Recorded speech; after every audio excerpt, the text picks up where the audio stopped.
I just had a little bit of follow-up notes.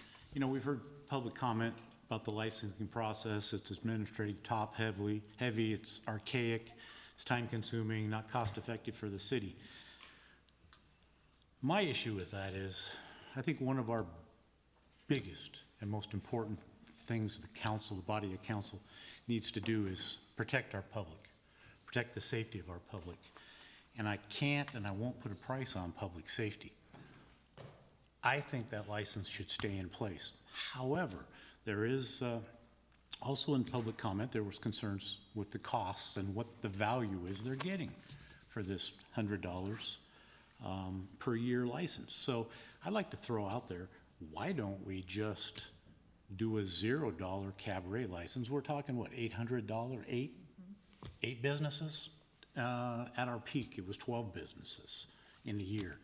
Why don't we just continue it the way it is, but do a $0 cabaret license and continue with the safety, additional safety net that we have in place that allows our city, if needed, to go in and do inspections and keep our public safe.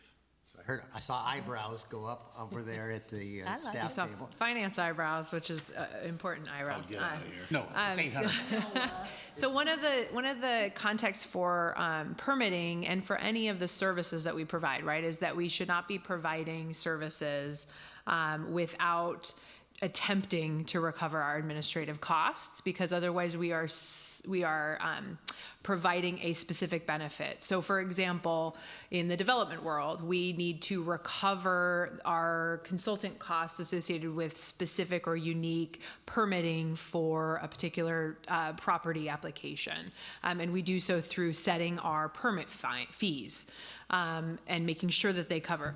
I can guarantee you in the public records world, in lots of aspects of permitting, we do not come close to actually covering our administrative costs, but the council sets that number based on guidance from staff. So if the council were interested in keeping the cabaret license alive, I would just ask that I get data as far as the hours spent so that you have numbers to work with, because otherwise if we do a 0, then you do have a subsidy of an action where you have no administrative cover or no administrative cost recovery. So we tend to shy away from zero cost regulations because for that very reason of any nature. So I would say either none, or one with some administrative cost recovery. And I could get you the data of what those costs look like if you were interested. So there could be a possibility where we analyze the staff time associated with it and potentially reduce the cost of the fee if it's warranted. That would be one of the, absolutely, council could ask us to look at that, yeah. Mr. Mayor, do we have an adopted minimum administrative cost? We don't. Okay, 100 seems a little high, in my view. My gut tells me this is, I would say a new application, which is rare, more work goes into that than a renewal that doesn't have any, that skates right through it, because that's really fairly quick unless it hits a stop somewhere. And those don't happen every time either. So we could do that analysis. Question for Nick. Nick, in terms of building permit processing and land use decision, is there an administrative fee that is captured there? We charge a technology fee for any permit that comes in through our permit system. It's $10. I think there are a few small permits that are like over the counter $10 permits. I was just pulling up the fee resolution to see what our lowest fee is, but okay. Even on those permits, we still charge a $10 technology fee for the cost of paying for our annual subscription for permitting software. Yeah. We can happily do that work, but I'd be making a number up. Go ahead, Councilor. Go ahead, John. Yeah, I think I would concur with this, looking at that cost, and then I think I can't make a decision one way or another until I know what our capability is of adding that to the business license. I'm fairly confident we can't do that. Finance director and I looked into that previously.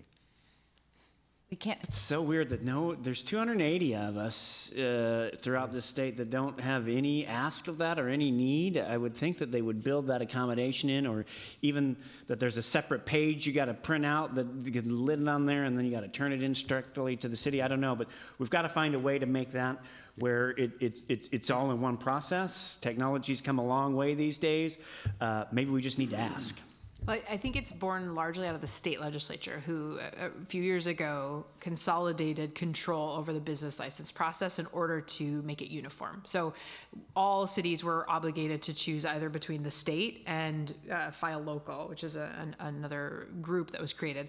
And you have to use them for all your business license processing, including your endorsements. And so because these are regulatory licenses that vary dramatically city to city, right? City of Twisp doesn't probably have a cabaret license. They probably don't have any restaurants. They may, I don't know.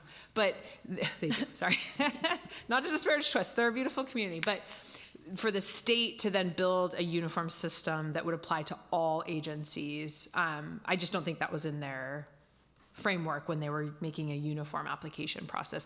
They deferred it to each individual agency to do their regulatory licenses themselves. But that's a lobbying point with your state legislators. I hear you, but it's not a tool that we can use. Not anytime soon, certainly. So I'm hearing a few comments about gathering some more data and bringing this back. Is that kind of the direction? At this point, Mayor, I would ask that you take a look at the fee. I have some concerns about lessening public safety that Mark brought up, but I would like to see what we could lower the fee to make it more business friendly. But I like the avenue of public safety. I haven't looked this way, but the heads were nodding up and down over here. well, it kind of goes piggyback off of on John and you too. I don't see why, doesn't restaurants have to have also a city license too, or no, it's just state? When you apply for your state license, there's an endorsement box you check and a fee you pay, and then that fee passes through to us. Right. And that's a separate process to the state of Washington. Yes. And we can't incorporate this licensing process with that. No, but can't we just have like on our website for businesses to say, oh, do you, in 0 feet, are you gonna do a cabaret license or not? That's a separate in our city. We can't do that just on a separate piece of We're paper. go ahead, Chair. Right. Yeah. So what I was saying on that is, if you create a regulatory license, so what you just talked about is the general business license, this Yes. additional license, you can't charge $0 because there is staff time associated with getting the documents, looking at the documents. And so you're entering into what's known as the gift of public funds doctrine, right? Because you're giving a special benefit without recovering the costs associated with that benefit. And I understand benefit's probably a challenging word in that context because the business doesn't see it as a benefit. They're being regulated, but the benefit is for the whole public. Yeah. So so we'll bring this back. I don't know about in 2 weeks, but as soon as staff and city attorney can compile that data and bring back what the minimum we could charge to recover our cost. Acceptable solution this evening? Okay. To start. Yeah, excuse me, I've been fighting a cold. We had a member of the public come in and request us to look at this some time ago. And I felt it was worthwhile, but I wanted to share why. I think whenever somebody comes in and asks what may be or makes what may be a moderate case for a code review, I think we should consider that. I think it's worth hearing out. And so that's why I supported it up front. That doesn't necessarily mean I'll support it on the back end. Maybe I will, maybe I won't. But I think we owe it to people who make a case for code review that we should consider that more strongly. This last summer, we did that body of work, and that's where that memo came from. And we looked for direction at that point in time. We're Right. bringing this back because the issue was raised a second time. Yeah, and I understand that happened. I'm just thinking maybe we could look at that a little differently in the future. We'll be back with more information. All right, let's move on to our Committee reports, I don't know that any, let's run through them here quick, if anybody's met. Land use met. Land use met? Yes, we Okay, did. that's the only committee that I'm aware of that met, so go ahead and give your report. We had two items regarding from McCormick Woods and concerning McCormick Village and McCormick Trails. I always get them mixed up. Basically asking for some amendments, some changes, and we discussed those in committee. Gave some guidance back to Nick. He's having some discussions with McCormick Land, and they'll be coming back to committee and eventually to council, but nothing specific to report on at this time. That's it. I'm not aware of any other committee that met here recently or since the last council meeting, so. And I'm probably through the holidays, probably not gonna have many more committee meetings, I don't think, so. But case by case, we'll counsel them as we get close to that meeting date, and if there's no agenda items, you'll likely get an email. I've got a brief mayor's report, and that is, you missed out if you weren't at the dedication of Givens Park yesterday. The young man, Alex Wynn, who as a 12-year-old is, gosh, is he in college now? Nick? Nope. No, high school? He's in high school. Start, so he's. A senior in high school. And nice young man, he was there. He submitted the petition that with 200 signatures on it for this futsal court, and that got submitted with our RCO grant application, and it started the process, gosh, 2012? 22? Okay, all right, I'm getting all the dates wrong. I had it in my speech yesterday, but thank you to Alex, the Port Orchard Rotary Club for the $50,000 that they contributed to the project. And our Public Works just really, they're really busy right now trying to decorate the town for Christmas, but they took some time, did the landscaping out there and really dressed the park up well, did some painting this summer out there. The park really looks nice. It's a beautiful improvement in that neighborhood, so. I very look proud of forward it. to some futsal leagues being developed. I would love to watch that. I don't think the mayor mentioned, we believe that's the only futsal court on the peninsula. Yes, that is. So Sorry, I think that's a cool distinction for our community, so. I love it. It's a great sport. And there's 4 pickleball courts too. Yeah. So they've been getting lots of use. And Mr. Ryan's going to bring probably back, we're a little concerned about early morning pickleball and in that neighborhood setting. So we might bring back altering from our typical park rules from, sunrise to sunset to maybe something a little later in the morning. So we'll see. That's just something under consideration. That's all I have. Department heads, Mr. Ryan? Thank you. Just a few quick updates. So next week, we put out a notice that we will be doing some road work out at Bay Street, close to the transit ferry dock. Annapolis, yeah. Annapolis, yes. So that'll be one-way traffic is the plan. That will allow some localized traffic, but there will be a full detour in place. So we put that notice out. We're going to do another blast tomorrow, just to remind folks. It's going to be daytime closures. We're going to get people to work. Work will be between 9 and they'll be off the road by 4 is the requirements we put on the contractor to keep free for the commute and school. That was that air gap project that you guys funded for the sewer. Yep. The following week, that work will continue. The road will not be closed, but they'll be near the roundabout at Bethel Bay Street interchange there. That'll be a little bit difficult. There'll be some traffic, but we're going to get the project going as quick as we can. So that's the second air gap that they're going to be doing. We're continuing to try to work with the contractor that's doing the sewer repairs. It's private. Our crews are prepared to respond if there's incidents over the weekend, and we have billed that contractor for our time. And the houses are gone? They are demobbed shortly. They do have to come back. There's some additional work where the old aquarium was. They have plates, and then they have to come back and set there'll be concrete jersey curbs that will go in front of the former driveways. So So I got to ask, former aquarium? Yeah, that was the tropical fish store there when I okay. was a kid. Years and years ago. Yeah, I wasn't here then. Councilmember Rosebay? A lot of, a lot of people go, you know, basically, what have you done for me today? That's what you did yesterday. So the houses are gone. What is the word on the pilings? I know that we're waiting for some permission. They'll be, that's a different piece Right. of machinery, the same one that drives pile. Right. So I know. it'll be part of the construction project, and the soonest that's gonna be is 2027.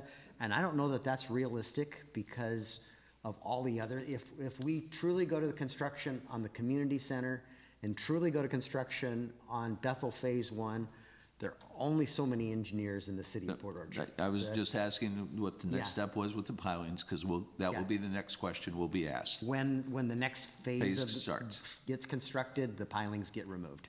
Thank you. Yep. And I would add too that we were able to expedite the demo because it was not in water work. Right. It worked from land, so we didn't trigger any kind of fish survey or extra precaution. So that's why we were able to proceed with that part of the phase of the project. Thank you. Mr. Crocker, could you, I know the answer to the sewer, or the water question. Would you care, I know you'll get a hold of that gentleman and explain this to him, but why he's being charged for that? Yeah, so again, Mr. Wilson sent you all an email with a nice note. He has spoke with several staffers already, and we have explained already how the code works and how billing works, and that he's being billed appropriately. So it's not a contest whether we're being billed appropriately. He just doesn't want to be billed for the second half of his duplex. Again, per code, multifamily residential connections, the bi-monthly base rate is calculated based on number of units. And so he has number of units served by one master meter. And so that is how the code is set up to charge for him. So we are charging appropriately, and there's really nothing for us to be able to remedy his request of not charging him utility fees on property or on a residential unit he owns, just as not occupied. Have you walked him through that table? Yes. Yes, we have. He just Yep. doesn't like the answer. And so, and he is benefiting from the fact that we went to a consumption model and reduced our base charge. He's only being charged the base charge For his water. for the water bill, but he's not, if there's nobody living there, there's no consumption, so he's not paying for consumption. Because he talked about on the water, and I get stormwater and sewer are a set rate, and whether there are people there or not, you're gonna pay that, but he kept talking about paying for water when nobody's there, and I couldn't follow that, because I said, we went to consumption, I wanted to jump out and say we went to consumption, but, But there's still a base fee. okay, that makes sense. And then you pay consumption after the base fee, and it's 1 meter, so he's paying 2 base, I've got a duplex, so it's two base charges and then your consumption on top. Yeah. The one solution is for him to install a separate water line and a separate meter, and of course, that's very costly, and he's not gonna do that. But even if he did that, he would still pay the same amount because he would still be. Well, we could turn off the water on the non-occupied unit when not charge And him. not be charged the and base not- fee. Yeah, Shut it off and then turn it on in the spring when he gets his possibly. tenant improvement. Of course, that's probably more expensive Yeah. overall to do. Because you'd have to. But it is an install- option. It is an option. So Yeah. anyway, Noah will reach out to him again and Yeah, but then we have to. explain it how, check what we had. but there isn't Yeah. a lot we can do with that. So we will respond to Mr. Wilson again. Again, he was very friendly with staff, very nice, respectful. I think he just didn't like the answer and thought he could come here and council could do something. The option would be to change the code. But I would not advise that, and we'd have to do real analysis to look at that specific scenario. Anything else And in your that's all. staff report? Yeah. Okay, Mr. Bond? Yes, Councilmember Diener had requested that I report back to the city council on the Island Olympia tent vendor. And I did some investigation on this. I contacted the city of Shelton. I was under the impression that this business was doing business in the city of Shelton. The city of Shelton indicated that they have not permitted the use of that business or an open fat fryer within a tent, and that that we shouldn't confuse their lack of enforcement with approval of what has been set up, if it is operating in Shelton. After I followed up with the gentleman with the lumpia stand, he said, well, it's not Shelton, it's actually Mason County. And so I had already sent the city council an email explaining the code requirements at that time. Mason County apparently has created a special program for mobile vendors. It is something that they would have to create code for, they'd have to create an application process for, and then we'd have to figure out a way to inspect for these mobile vendors, and they're doing it on like a pilot program where I think they've issued 4 of these permits. Given the extreme high volumes of permitting in our department, I don't think we have the resources to initiate a program like that.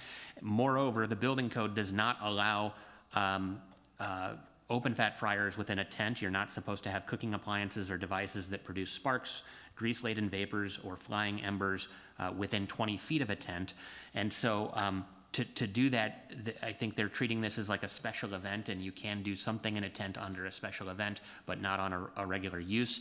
I think the risk is fire, but also with an open fat fryer, you're potentially talking about grease entering our storm drains, which we also don't want. And so I did follow up on it. It sounds like Mason County has created some sort of path for this. But again, I think the resources that it would take to get this off the ground are probably more than we should pursue at this point in time. And Mr. Bond, correct me if I'm wrong, that code you're referring to has to do with a permanent location, or permanent or semi-permanent location, but special events like the farmer's market, our night market, the holiday on the bay, those are special events, and those are captured. This doesn't fall under that. So you're allowed to do that activity at a special event. You just can't do it And call it a special event. as a doing it in Monday through Friday at a location, because that's considered permanent. So Yeah. you can do it on Saturday at a special event, but you can't do it day-to-day operation is the difference. I confirmed with the building official as to why that distinction.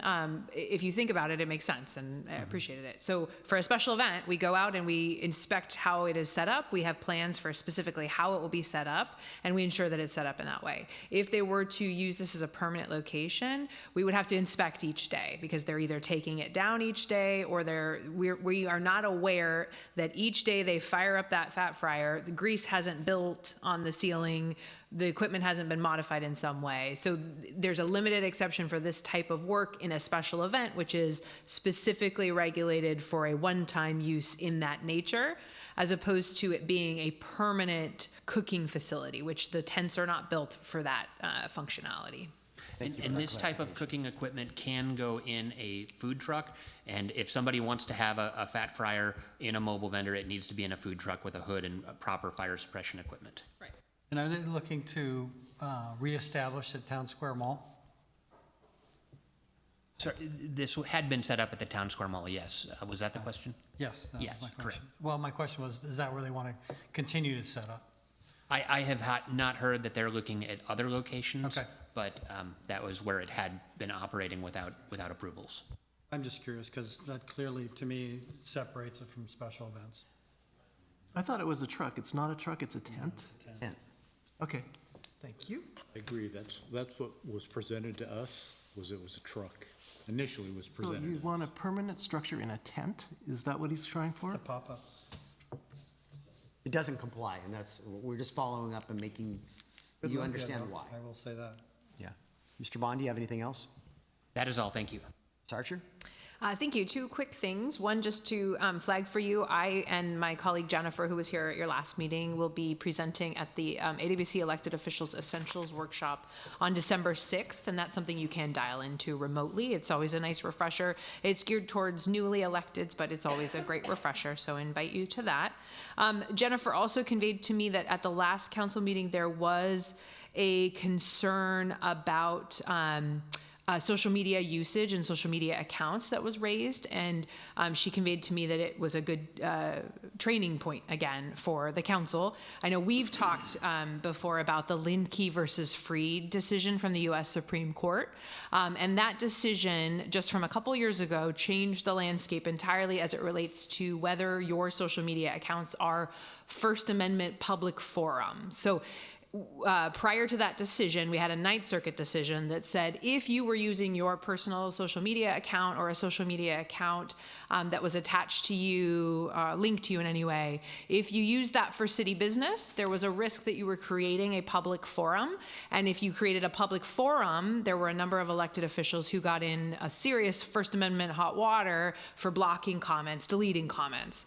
The Linkey versus Freed decision from the US Supreme Court reversed all of that analysis and made me change all my trainings, and said that unless you are directed as an elected official to post something, then it is not a public forum. The only time a public forum is created is if you are directed, and the only people who can direct the council are the other council members. So there would need to be a vote of 4 of you to say, Councilmember Diener, I need you to post this item on your Facebook. Only in that context would there be a public forum created, and would blocking comments, blocking participants be a a First Amendment risk. So since that decision came out, you're free to utilize your personal Facebook pages in a way that is free of First Amendment analysis. Huge caveat to that, the public records laws of Washington still apply to documents, to records that you touch. And so in certain circumstances, there may be posts you make or conversations you have on accounts that are identified as an official account that could have public records implications. So it's not every post you make, it's not every conversation you have, but there are some. The courts have given us some guidance on this. So your campaign pages do not typically apply. Those are not public records, those are for election purposes.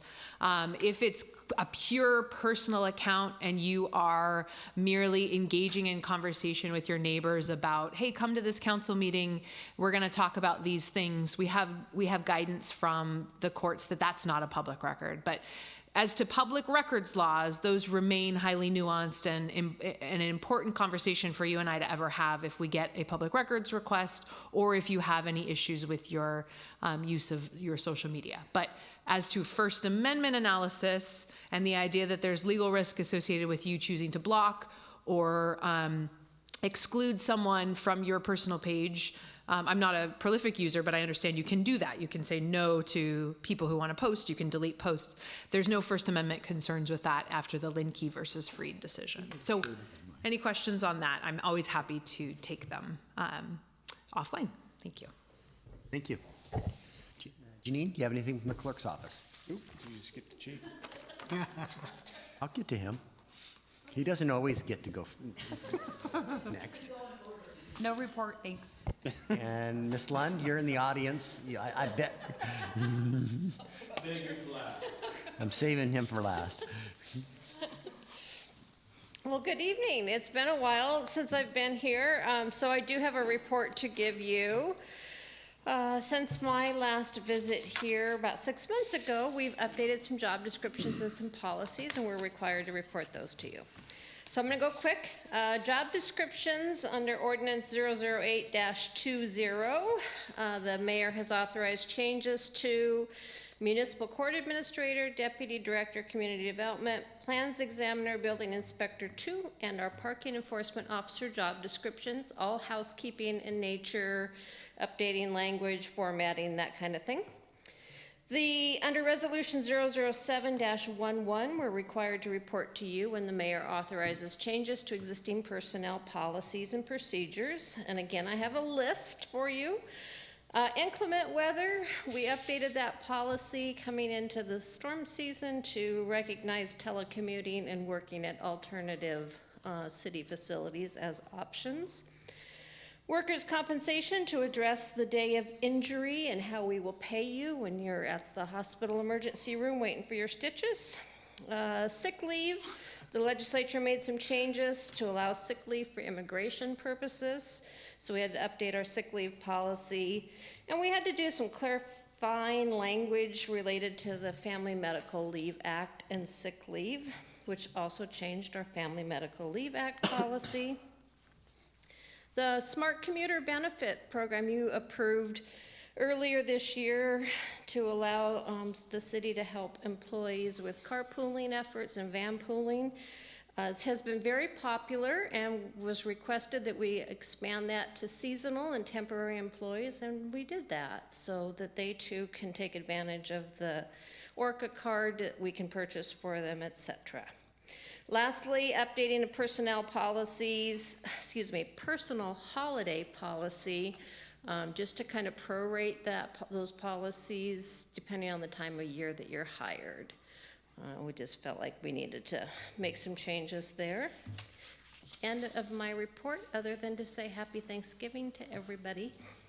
Happy Thanksgiving. You as well. Thanks for joining us tonight, Debbie. I got a question for Ms. Lund. Certainly. Yeah, I just had a quick question. Something kind of unsettled me there. I don't think I tracked it.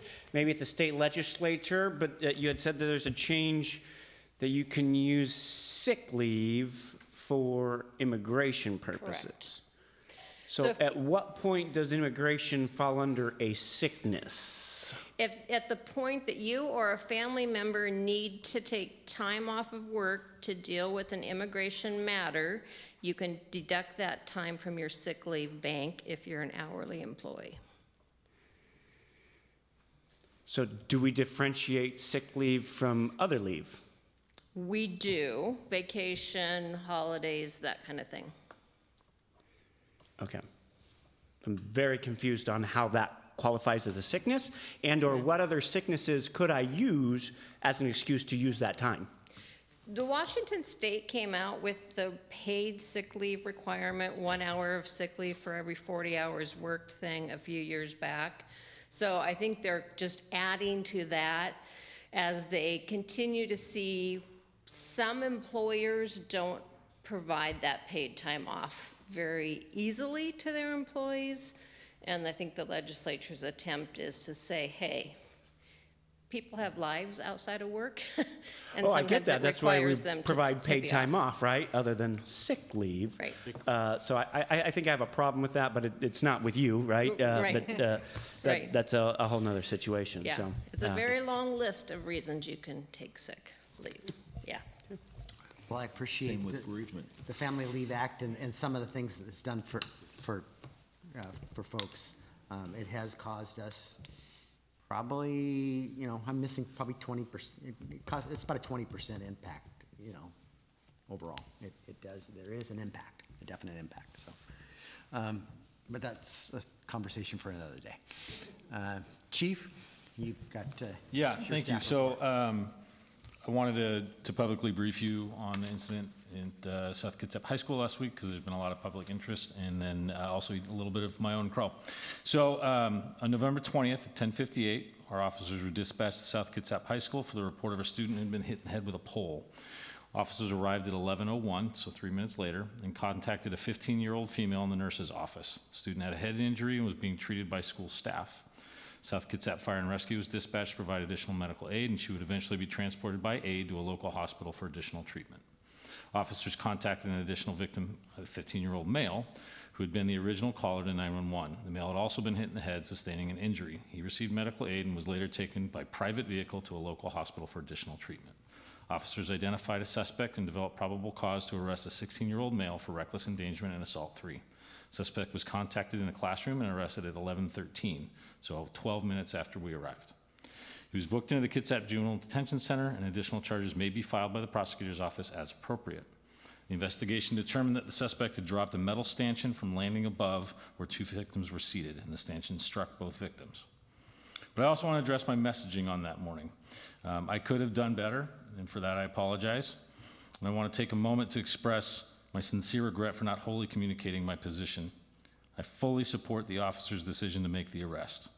Their actions were both within policy and legally permissible.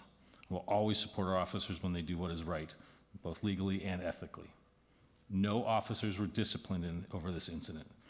Our department continually evaluates our actions and responses to calls, looking to identify ways where we can improve informants and better serve our community. And there are nuances to law enforcement activities within our schools. We discussed the time, place, and manner of making arrests within a classroom. The goal is not to disrupt the learning environment any more than necessary, but we do not consider providing a criminal suspect the means to escape embarrassment or accountability. I understand the way that we conduct our business is as important as the desired outcomes. My statement was meant to convey our commitment to this concept and acknowledge that optics matter, and that includes my messaging. And I alone carry the weight of an unclear message that led to confusion and misunderstanding. I'm proud of our officers and the work they do every day in this community. I appreciate and expect our department members and members of our community who hold me accountable, or to hold me accountable for our words and deeds.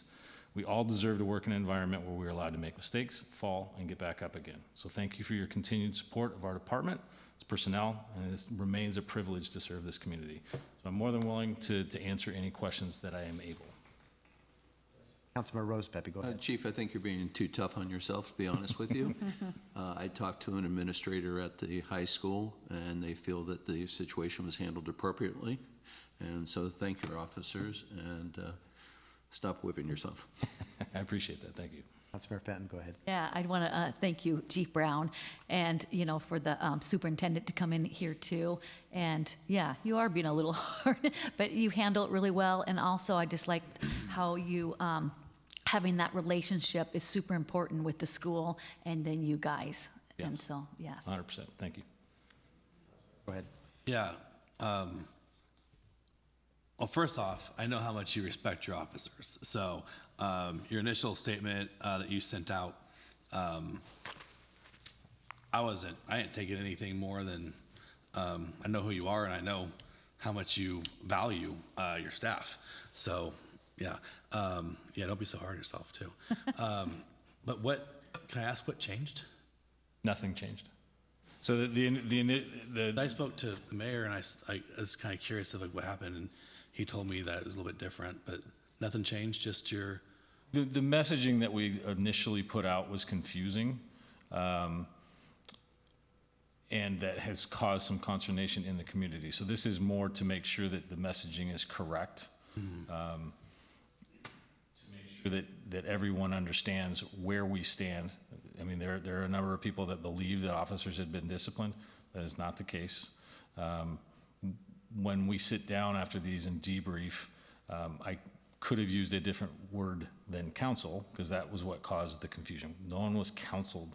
We sit down after these incidents every time. Sometimes it's our sergeants, sometimes it's command staff, but we look at all of these things, whether they're high profile or not, but when they're high risk, and we say, okay, we know that everything that we can do better, right? We can always look back and have an objective eye and say, all right, if something like this similarly comes up, what should we do that would be better than the last time? And that's what we did.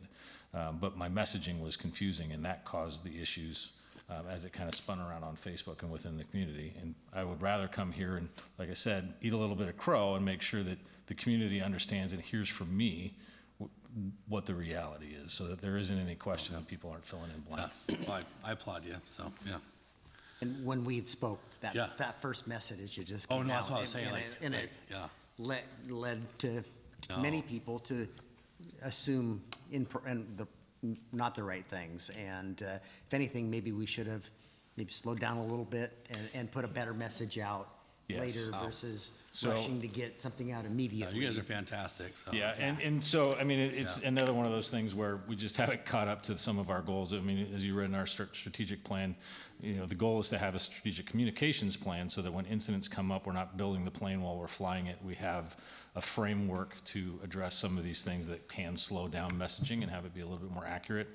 But I always try and say, okay, well, this happened, so how do we make next time more successful even with our partners? And so Superintendent Winter and I have been close. We both arrived in this community at the same time. And so we've had some long discussions over the last few days of saying, you know, we've had enough incidents at the school where we really need to have a plan so that we can coordinate our message, because our goal is obviously, you know, safety at the high school, but we do have different missions. So. Great response time. Jeez. Yep. Yeah, I too will echo, you're being hard on yourself, but I appreciate that about you. Your commitment to excellence, both in yourself and in your staff, is always apparent, right?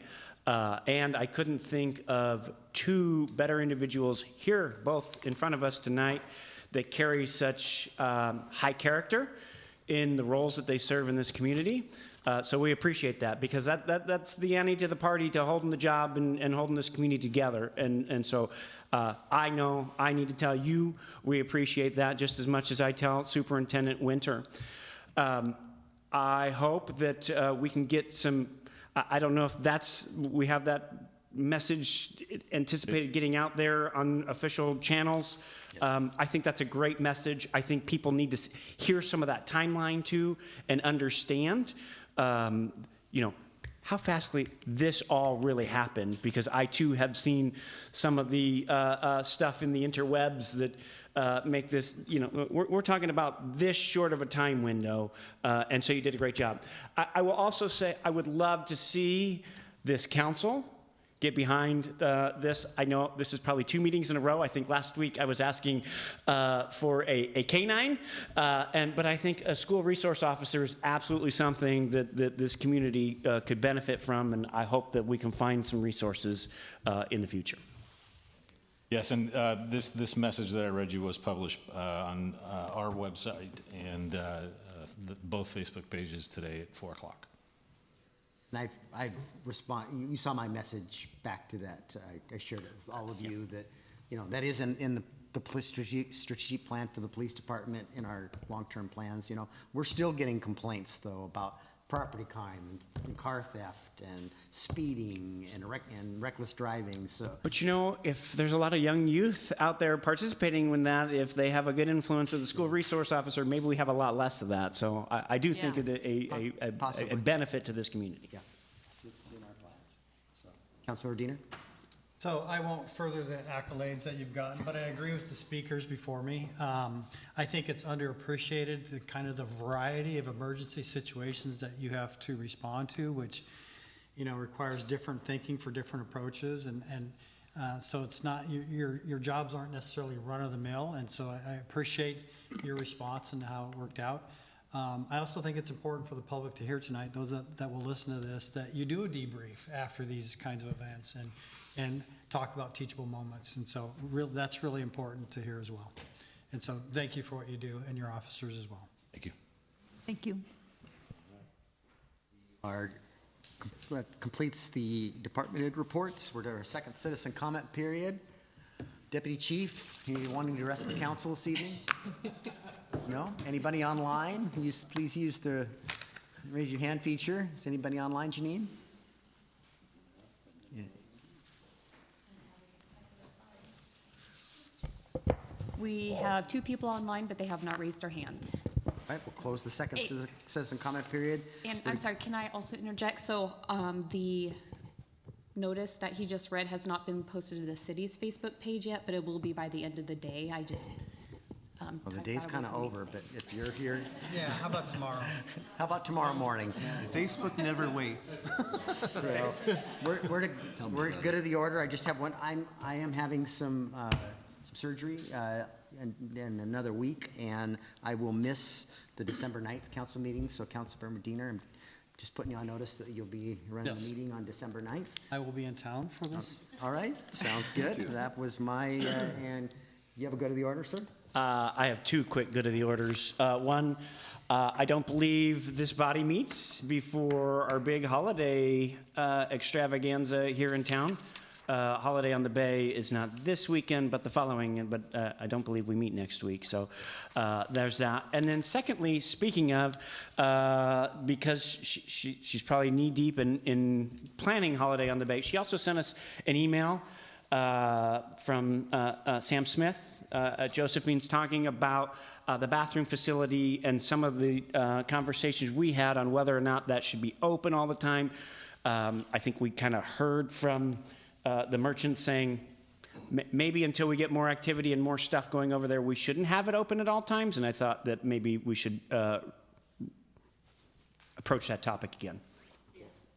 So where we're at right now, because of the railing that needs to be installed on it, it isn't open at all. I'm not certain what the timeline on that railing is. It was manufactured yesterday and it went in for galvanizing, so we should be getting it in the next few weeks.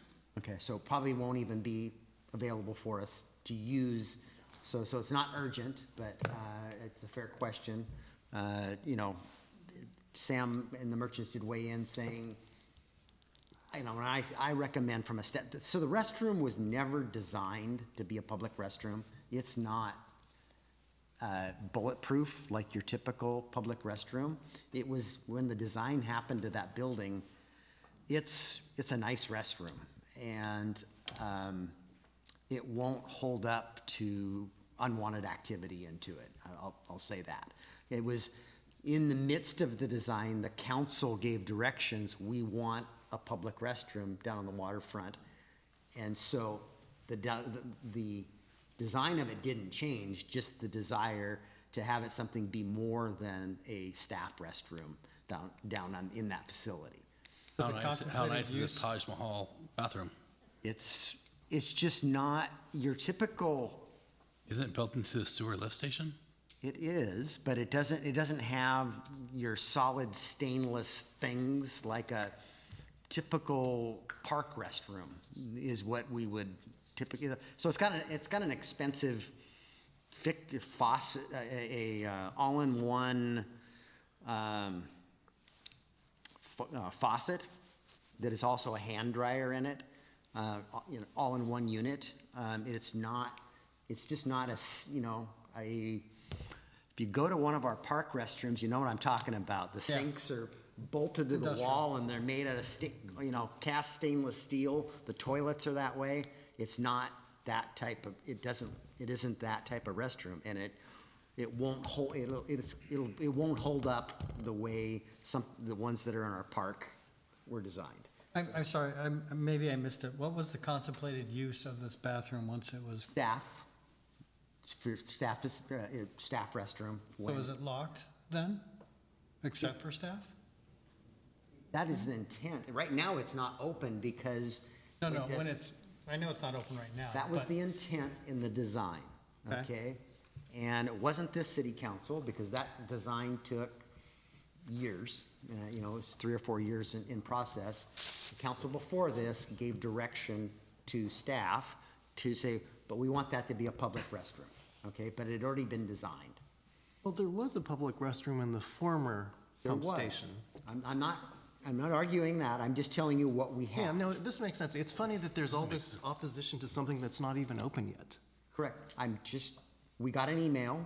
John brought it up, and I'm just Nothing's happened so yet. the recommendation, my recommendation, staff's recommendation, and the merchant's recommendation is open this restroom on the weekends during the summer when the waterfront is active, when we have special events. I wish we were be able to get it open for the Christmas festival, but it's not going to be ready because of the ADA compliance.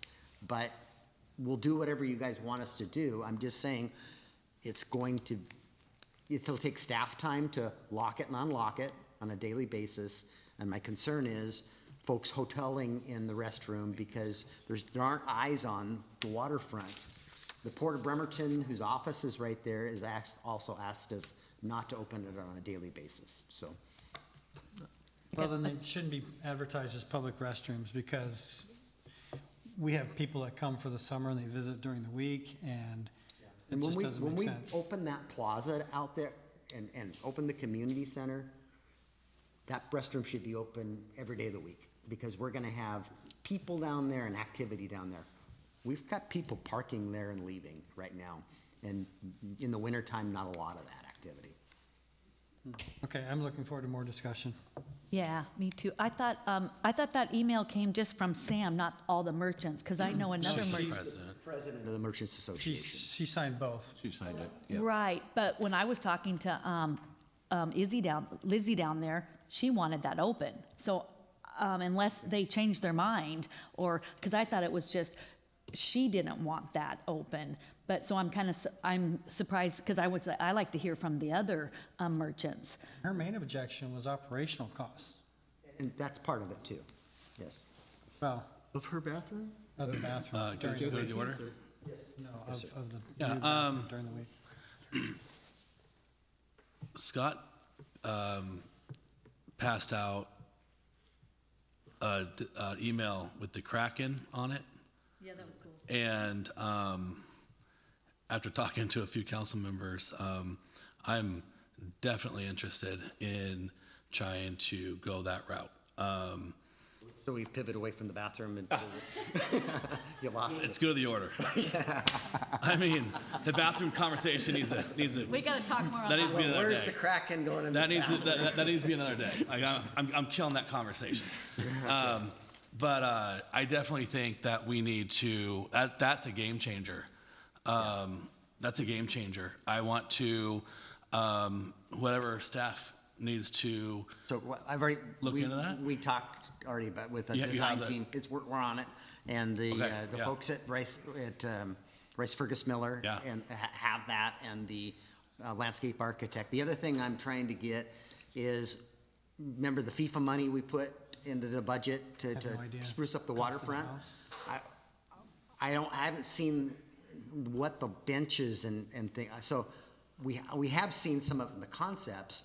I want whatever we go and buy this spring to be cohesive to what we're getting for design. So they're giving us some options for that. And Nick, what was the other, so we talked about furniture and we're gonna bring back some of the concepts for the furniture at a future meeting. I think it's in January. We picked a date. So we picked a believe date. it's and this- January. So yes, we're on that. Yeah, There's a good, number, good. there's a Thank number you. of things, decision points that we're gonna bring back to you guys too, as far as the style of the furnitures and thing of that nature in the inside. There's a few of us that want to push hard for that. So I'm not sure what it costs. I'm sure it's not free, but it won't it can be worth it. So. But would we want it all, because the ones the Krakens that we saw, they're all wood. And so that would be really, really expensive. What about a plastic one that's big like that? They don't make those? I don't Doesn't know. match the building. Yeah, so Okay. anyway, the That landscape, will be later. that's for the folks that Yeah. design this stuff, and Okay. Exactly. they're gonna bring back some concepts and ideas. Were you done with your good of the order? Well, I guess I was told I was, so I brought up, I brought up my point. I think we should be listening to our Merchants Association and the folks that are impacted deeply down there on that. I would agree. I mean, we're not making a decision on that tonight. No, I just want to bring it back up. Maybe we should talk about it at a future session or whatever we need to do, but I don't want it to get lost in the emails that I generally let get In the lost. meantime, it's not ready to be open, and until we resolve this, I'm not planning on opening it unless it's a special event. And for sure, we're gonna get it open this spring when we have activity down there in the farmer's market or a night market or any of those times. Let's make it available. Is it using tile? Does it use tile in the bathroom? I don't believe so. Okay, good. See, you thought we got rid of this discussion, we didn't. Yeah. We're in good of the order. Anything else for the good of the order? Yes. Oh, go ahead, Judge. Okay, so, Mr. Mayor, you passed on a letter from Kevin, Liz, and Jane of Stanwick Way, who was very complimentary to our planning department. They felt warmed and embraced when they met with the planning department. And they felt like it was a great help and a great asset towards their goal. I would like it if we could make note of these during our meetings, if we could call these out, because I think it's important for the public to hear what we get in writing, not just the bad, which, bad news travels fast, but the good. And so I think it'd be important to call these out, because this was a great letter and a testament to our staff. You guys just beat me up about the length of my mayor's report, so I'm just. Okay. Someone else can read it. We're using it in good of the order. Yeah, and then I got one more thing. You also, Mr. Mayor, passed on I can't remember if it was letter or an email from Betsy or somebody who had concerns about the waterfront.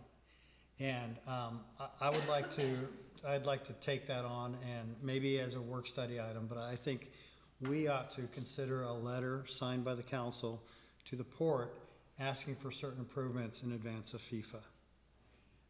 And I've actually, last time I walked my dog, I actually kind of looked around, there's gaps in the fencing.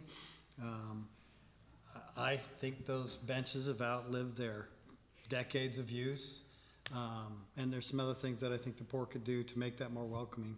I think if we came up, if you share your list of concerns with Absolutely. me, and I'll have a conversation, I think would be much more friendly than a letter coming from this body that would be taken, could be taken wrong. Okay, that's fair, but as long as we get a response from the port, that's what I don't want to get lost is, I'll tell you, I've called the port a couple times because I walk the docks and I've said, it would be really nice if you guys laid out a map on your glass doorway going into the transient moorage of the future improvements of the moorage, of facilities down there. Because right now, people just think we have a crappy dock that's fallen apart. And basically it is. It's outlived its life. But there's no indication to the public, of the walkers, or even some of the people that are using the marina, that there's a new dock coming or a new breakwater coming late next year. Do you have Gary Anderson's number? He was the first guy I talked to about it years ago. And then I called. Because that's what I'm going to call. Yeah, and so then I also talked to somebody at the port, somebody who was actually in charge of their outreach and mapping and stuff, and she said, this is a great idea. Well, that was, I don't know, 3 or 4 months ago. Write me an email, Scott, and I'll definitely address it with Gary, but it wouldn't hurt for you to pick up the phone and call Gary too. Okay. He hears it from multiple people, maybe it'll get some traction. If I could add to that, I got nowhere with the port, and I'm trying not to be negative until I went to a port commissioners meeting. Stop at a port commissioners meeting and bring this topic up, you'll make some headway. Guaranteed. Okay. They have public comment too. Well, I would go, but you're right, they have a day meeting and an evening meeting, and it's the same time as ours. Actually, you could hustle out there and hustle back, but it's at the same time. It's Tuesday nights, just like us, so, yeah. Okay, I'll get you some information. The Dennis too, you've gotten anything from Arnie on the, remember the agreement? Is that gotten? I haven't heard back since our last meeting. Could you follow up on that too? I will follow up. So, and we can address some of this with Arnie in our conversations, because we're, now that Marina Pump Station's done, we're reanalyzing who's gonna do what, so we're not duplicating our efforts with staff down on the waterfront, so maybe we can help push their staff to do some things too. Yeah, there's some cable replacement at the Seroptimus Outlook that needs to happen. They've got temporary, so I think that's just a matter of when they get to it, but things like that as well. Right. Jay, what you got? I had, the election was certified today, so I sent out a message to Janine and Brandy. If you would forward it, notes from the campaign trail. It's what okay. I printed it out. Okay, good, okay. So just let me know if any questions. It's just what I heard while I was out walking. The other thing is, I know there's been some emails regarding possible change to our council norms that have been going around. It'd be nice if they were discussed with the council as a whole. And so if those emails could be sent to Brandy or Janine for publication, that'd be appreciated. And I'll leave it at that. Thank you. Anything else for the good of the order? Right, are you having an executive session? We are, yep, pursuant to RCW 423110 subpart 1, subpart I, for approximately 15 minutes with no action, adjournment to follow. Okay. A point of order. I would like to hold that in abeyance that there may be action taken afterwards by the council. Okay. Okay. All right. All right. So you said 10 minutes? 15. 15? 15, yeah. 15. Recording stopped.